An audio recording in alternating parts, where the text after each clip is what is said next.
নমস্কার, আমি শ্রীমতী রিন্টু চৌধুরী। শুভ সন্ধ্যা সবাইকে। আমি ভালো হও ভালো করো গ্রুপের একজন সদস্যা। প্রতি শুক্রবারের মতো এ সপ্তাহতেও আমরা কিছুক্ষণ শ্রীমকথিত শ্রী শ্রী রামকৃষ্ণ কথামৃত পাঠ ও অনুধ্যান করার চেষ্টা করব।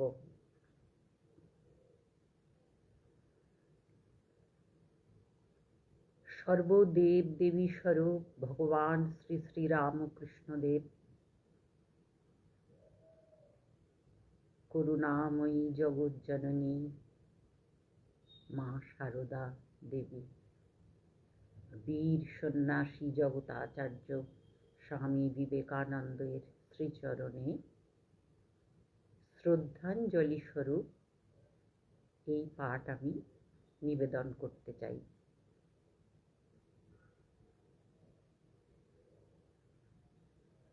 আমারে না যেন করি প্রচার আমারই আপন কাজে,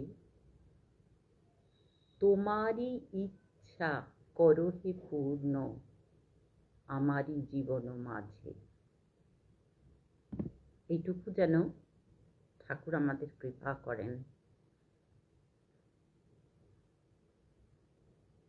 শ্রীমকথিত শ্রী শ্রী কথামৃত পাঠ করার আগে সেই শ্লোক দুটো একবার বলে নিই, যেটা মাস্টারমশাই শ্রীমদ্ভাগবতের গোপী গীতা থেকে তুলে ধরেছেন। আমরা কেন কথামৃত পড়ব বা কেন কথামৃত শুনব? তব কথামৃতম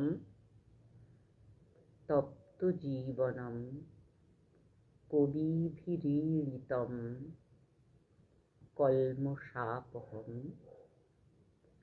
শ্রবণমঙ্গলম শ্রীমদাততম ভুবি গৃহন্তি ये ভূরিদা জনাঃ।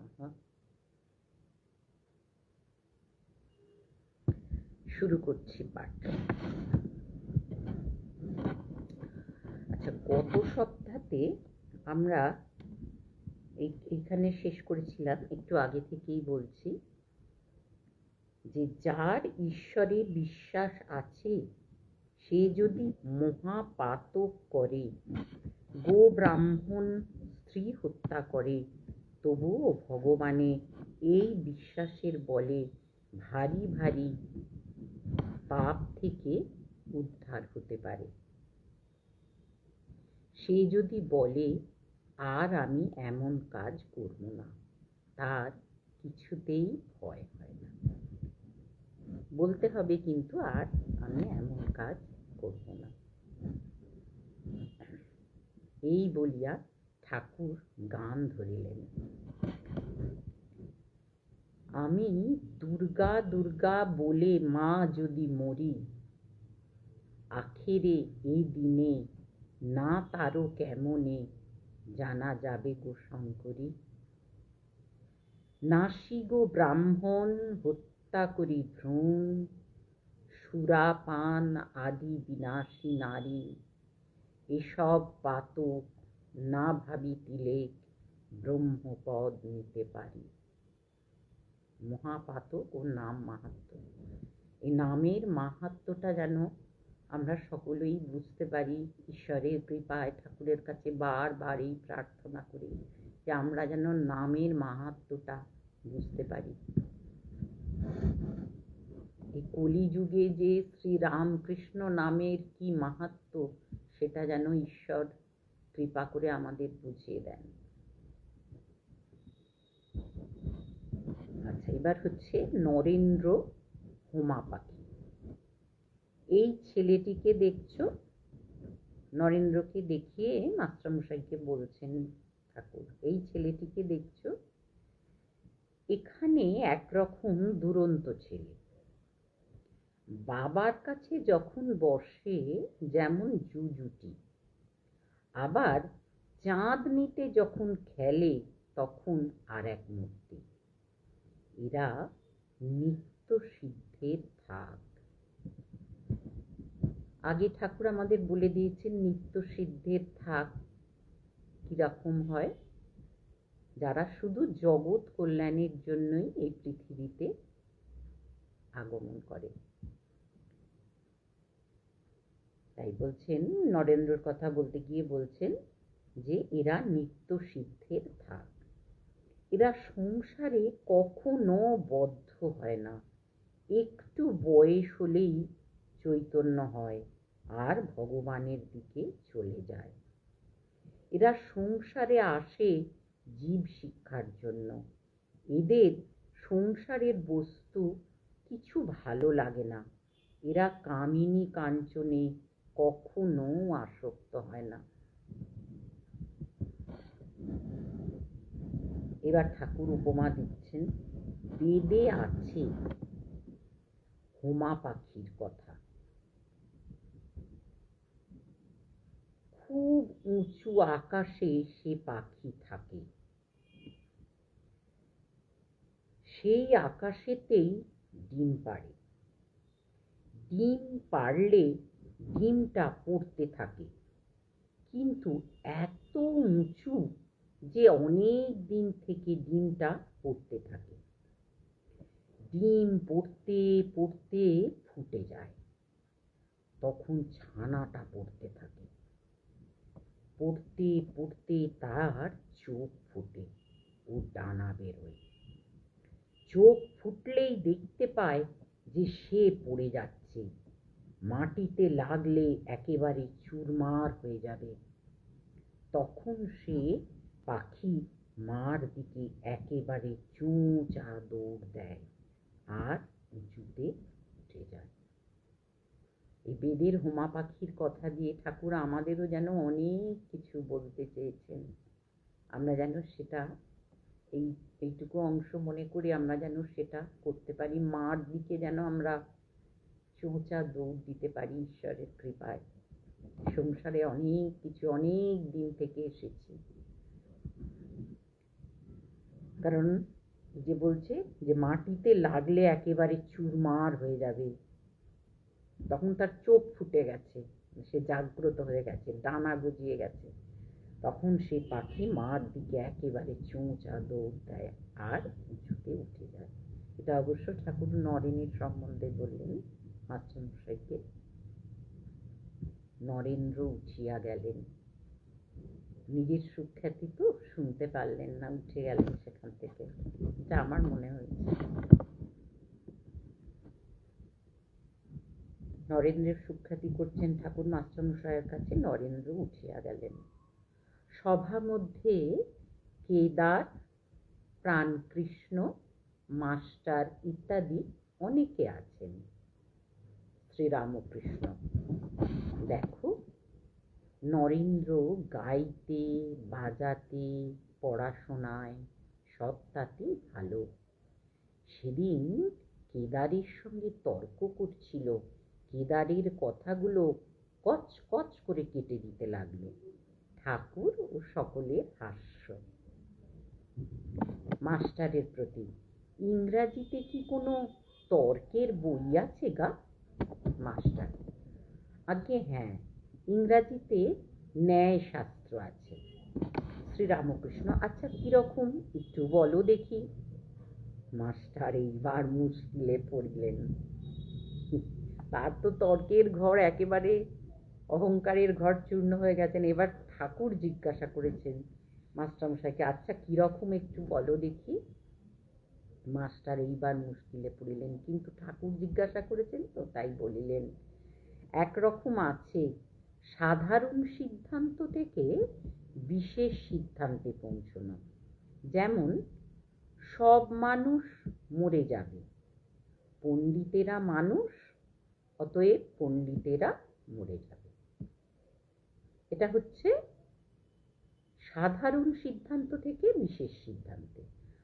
আর এক রকম আছে বিশেষ দৃষ্টান্ত বা ঘটনা দেখে সাধারণ সিদ্ধান্তে পৌঁছানো। যেমন এ কাকটা কালো, ও কাকটা কালো, আবার যত কাক দেখছি সবই কালো, অতএব সব কাকই কালো। কিন্তু এরকম সিদ্ধান্ত করলে ভুল হতে পারে, কেননা হয়তো খুঁজতে খুঁজতে আর এক দেশে সাদা কাক দেখা গেল। আর এক দৃষ্টান্ত, যেখানে বৃষ্টি সেখানেই মেঘ ছিল বা আছে, অতএব এই সাধারণ সিদ্ধান্ত হলো যে মেঘ থেকে বৃষ্টি হয়। আরও এক দৃষ্টান্ত, এ মানুষটির 32 দাঁত আছে, ও মানুষটির 32 দাঁত, আবার যে কোনো মানুষ দেখছি তারই 32 দাঁত আছে, অতএব সব মানুষেরই 32 দাঁত আছে। এরূপ সাধারণ সিদ্ধান্তের কথা ইংরাজি ন্যায়শাস্ত্রে আছে। শ্রীরামকৃষ্ণ কথাগুলি শুনিলেন মাত্র, শুনিতে শুনিতেই অন্যমনস্ক হইলেন, কাজেই আর এ বিষয়ে বেশি প্রসঙ্গ হইল না। এবার 7ম পরিচ্ছেদ, সমাধি মন্দিরে। সভা ভঙ্গ হইল, ভক্তেরা এদিক ওদিক পাইচারি করিতেছেন, মাস্টারও পঞ্চবটী ইত্যাদি স্থানে বেড়াইতেছেন। বেলা আন্দাজ 5টা। কিয়ৎক্ষণ পরে তিনি শ্রীরামকৃষ্ণর ঘরের দিকে আসিয়া দেখিলেন, ঘরের উত্তর দিকের ছোট বারান্দার মধ্যে অদ্ভুত ব্যাপার হইতেছে। শ্রীরামকৃষ্ণ স্থির হইয়া দাঁড়াইয়া রহিয়াছেন, নরেন্দ্র গান করিতেছেন। 2-4 জন ভক্ত দাঁড়াইয়া আছেন, মাস্টার আসিয়া গান শুনিতেছেন।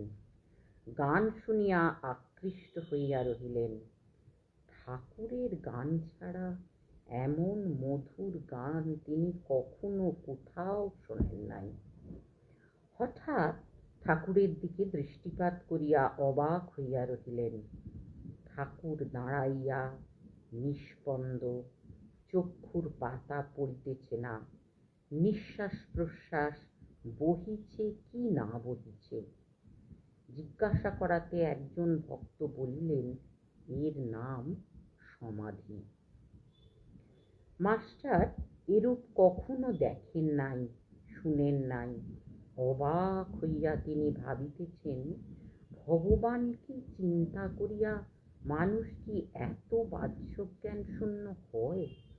না জানি কত দূর বিশ্বাস ভক্তি থাকলে এরূপ হয়। গানটি এই, এবার গানটি বলছেন।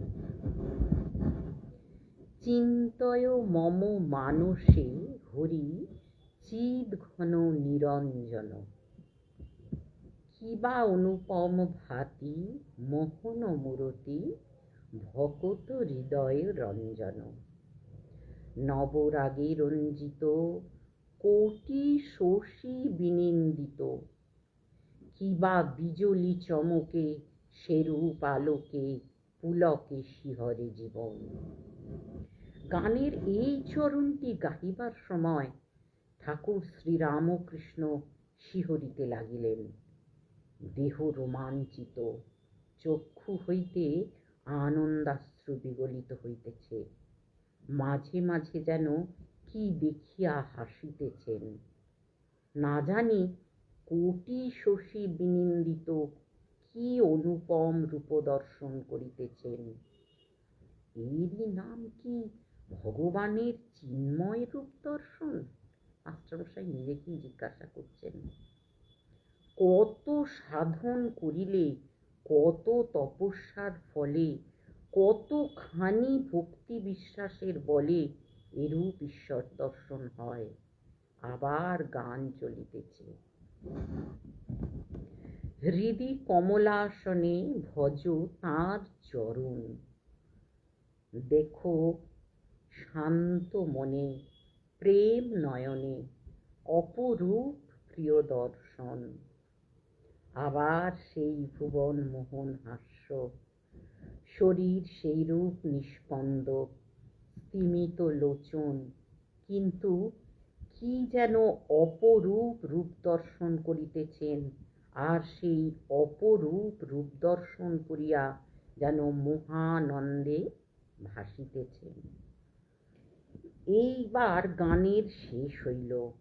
নরেন্দ্র গাহিলেন, চিদানন্দ রসে ভক্তি যোগাবেশে হও রে চির মগন। চিদানন্দ রসে হায় রে প্রেমানন্দ রসে। সমাধির ও প্রেমানন্দের এই অদ্ভুত ছবি, সমাধি ও প্রেমানন্দ, সমাধির ও প্রেমানন্দের এই অদ্ভুত ছবি হৃদয় মধ্যে গ্রহণ করিয়া মাস্টার গৃহে প্রত্যাগমন করিতে লাগিলেন। মাঝে মাঝে হৃদয় মধ্যে সেই হৃদয় উন্মত্তকারী মধুর সঙ্গীতের ফুট উঠিতে লাগিল। প্রেমানন্দ রসে হৌরে চিরমগন হরি প্রেমে মত্ত হয়ে। আমরাও যেন এরম হরি প্রেমে মত্ত হয়ে একটু ঠাকুরের এই যে রূপটা আমরা পড়লাম, এটা যেন হৃদয় মন্দিরে একটু চিন্তা করে তার কথা একটু চিন্তা করতে পারি। আজকে অনেকক্ষণ সময় আছে, কিন্তু এখানে একটা শেষ হলো, এরপরে শুরু হবে অষ্টম পরিচ্ছেদ। হ্যাঁ, আজকে আমি একটু অল্প সময়ই পড়লাম। আমি সমস্ত সকল ভক্ত মণ্ডলীকে আমার অন্তরের শ্রদ্ধাঞ্জলি, অন্তরের ভক্তিপূর্ণ প্রণাম জানাই। ঠাকুর নিজে মুখে বলেছেন, ভক্তের হৃদয়ে তার বৈঠকখানা, ভক্তের হৃদয়ে তার বসবাস। আমরা যেন সকলে ঠাকুরের সেই রূপ ভক্ত হতে পারি, আর তাকে একটু হৃদয়ের মধ্যে চিন্তা করতে পারি, এইটুকু প্রার্থনা। আমি আজকে শান্তি মন্ত্র বলে এখানে আমার কথামৃত পাঠ শেষ করছি। ওম স্থাপকায় চ ধর্মস্য সর্বধর্ম স্বরূপিণে অবতার বরিষ্ঠায় রামকৃষ্ণায় তে নমঃ। জননীং শারদাং দেবীং রামকৃষ্ণং জগদ্গুরুং পাদপদ্মে তয়ো শ্রিত্বা প্রণমামি মুহুর্মুহুঃ। নমো শ্রী যতিরাজায় বিবেকানন্দ সুরয়ে সচ্চিৎ সুখ স্বরূপায় স্বামিনে তাপহারিণে। ওম শান্তি শান্তি শান্তি। হরি ওম তৎসৎ। শ্রীরামকৃষ্ণায় অর্পণমস্তু। সকল ভক্তকে আমার আন্তরিক শ্রদ্ধাযুক্ত প্রণাম জানিয়ে আমি আজকের অনুধ্যান পাঠ এখানেই শেষ করছি। নমস্কার।